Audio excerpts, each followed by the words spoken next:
Hello again. Italy is the latest European country to find that diversity is its strength. At a time of year when many tourists are relaxing on the shore of Lake Garda, beautiful area, thousands of Moroccans and other Arabs, together with sub-Saharan Africans, descended on one part of the beach and proceeded to wreak havoc. Tourists were mugged, young girls were sexually assaulted and shop windows smashed. And then the stabbing started. It was not the kind of thing one usually sees in that part of Italy, and the police had to don riot gear to try and disperse the mobs, who were chanting that this was Africa. An ominous but perhaps quite truthful message, the way that immigration from that continent has been ramping up of late. The thumbnail to this video shows scenes from the disturbances. Italy is now sharing in the cultural enrichment that we in Britain have become familiar with over the years. Half of all rapes in Italy are carried out by foreigners, much the same as the situation in Sweden, where 60% of rapes are the work of immigrants, many of them also from North Africa and the Middle East. Sweden is a perfect example of how immigration can destroy a perfectly pleasant country. In 1977, I was living in the Middle East and I got married to a Swedish woman from Göteborg. And at the end of 77, I went to live there.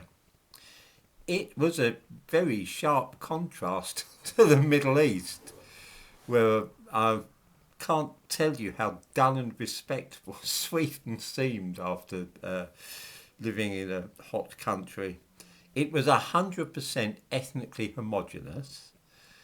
No immigrants to be seen at all, although I believe there were a few in Stockholm. Sweden was the archetypal laid-back and permissive society. Girls could walk about topless and nobody would think anything of it.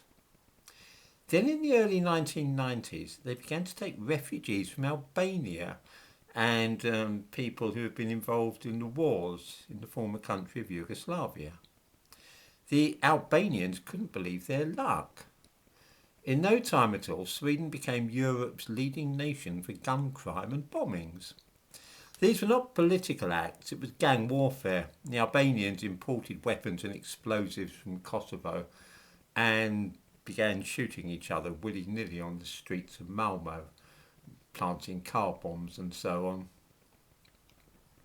The Swedes decided that the answer was more immigration, which was odd, and the result is that 20% of the population of Sweden is now foreign-born.